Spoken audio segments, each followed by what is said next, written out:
Задумывались ли вы когда-нибудь о том, что наш любимый, родной сосед Человек-паук из соседнего района Квинс может оказаться наемным убийцей и навлечь на себя всю ярость матушки СССР? Да-да, вы не ослышались. Данная история сделана в стиле истории расследования, которая окутана мыслями Питера Паркера о ценности жизни и смерти преступников и о принятии мысли о том, что всех не спасти. Что ж, с вами, как всегда, у микрофона Макс, это канал Магика Гикс. Запасайтесь вкусняшками, приятного аппетита тем, кто сел кушать, ну а мы поехали!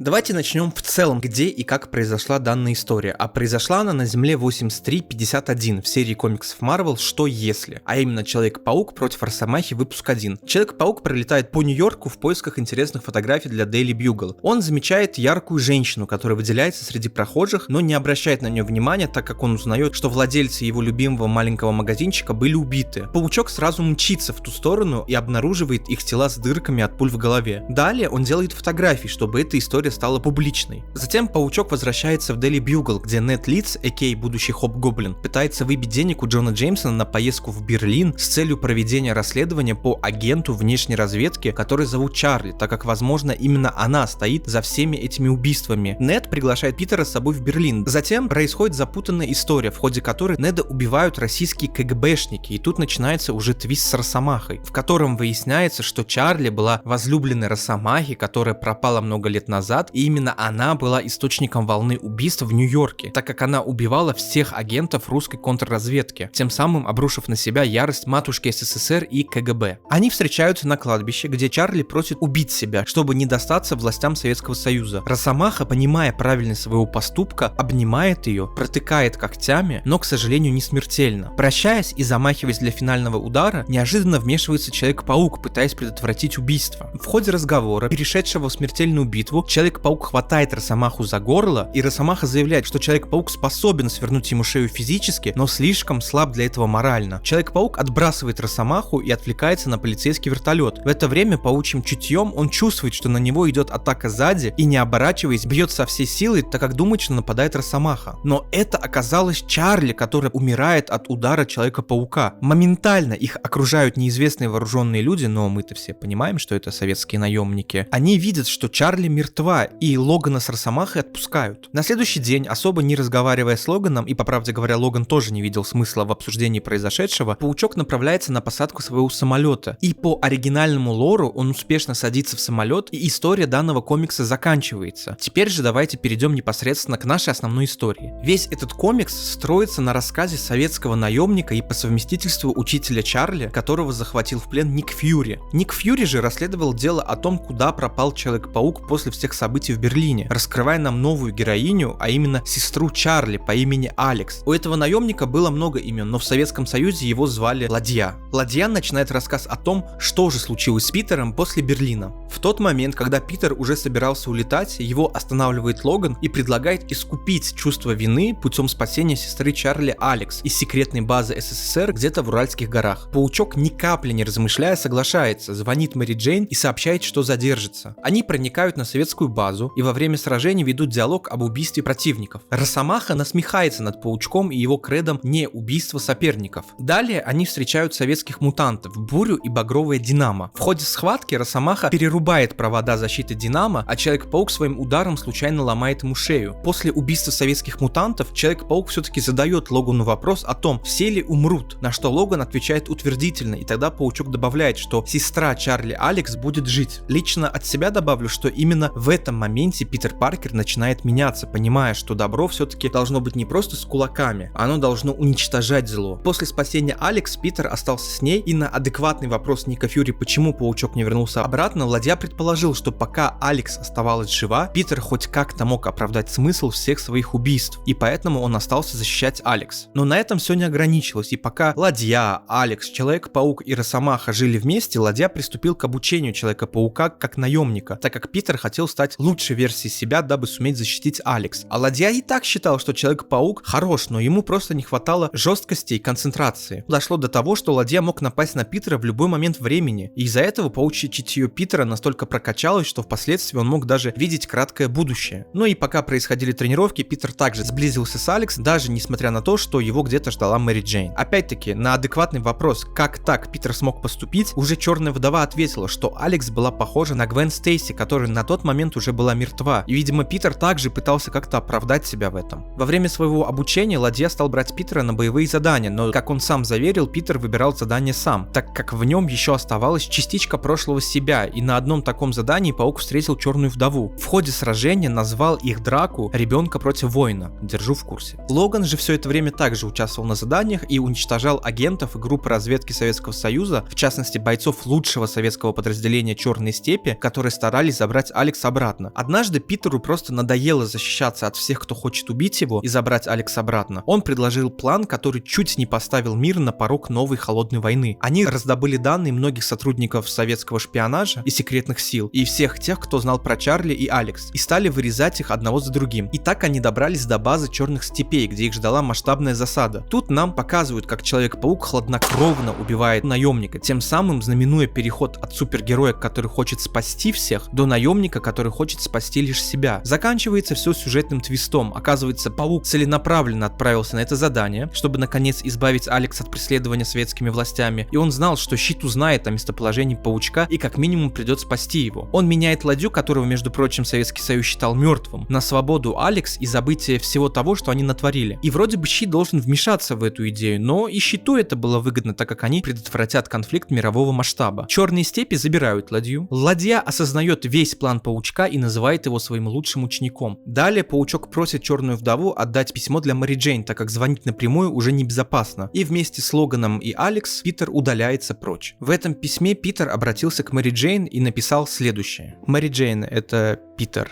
и я Человек-паук. Да, все эти годы я был Человеком-пауком. Забавно, не правда ли? Я был одним из хороших парней. Сейчас ты наверняка в курсе, что многие перестали считать меня таковым. Но моя суть не изменилась. Теперь я приношу даже больше добра, чем раньше. В Нью-Йорке мне это было не под силу. И мне приятно осознавать, что ты можешь жить там, улыбаясь и не боясь за свою жизнь, благодаря мне. Я скучаю по твоей улыбке. Я любил тебя.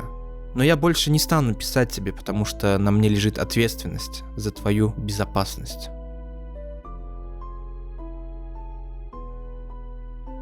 Я не знаю, как вы, но я перечитал этот комикс несколько раз, и только с 3-го или 4-го раза я начал улавливать всю внутреннюю борьбу Питера с самим собой. Все его поступки как бы твердили: да, я стал таким, но это все оправдывается целью, и в данном случае это защита Алекс. Авторы комикса также достаточно красиво и плавно подвели нас к смене принятия мысли о том, что Человек-паук дружелюбный супергерой, спасающий всех, до принятия идеи о том, что Человек-паук наемник, который заботится только о себе и своих интересах, так как защита Алекс — это лишь оболочка, и Питер пытается убежать от ответственности за убийство и принятие себя нового. Это также отчетливо читается между строк этого письма, и мне кажется, что Питер обращается больше к себе, нежели чем к Мэри Джейн, и прощается он с прошлой версией себя, а не с Мэри Джейн. А как считаете вы? Жду вас в комментариях. И также не забываем про лайки и подписку. С вами, как всегда, у микрофона Макс, это канал Магика Гикс, и не забывайте, что игры и фильмы захватывают, но есть и реальный мир, в котором нужно уметь находить радости там, где вы их сейчас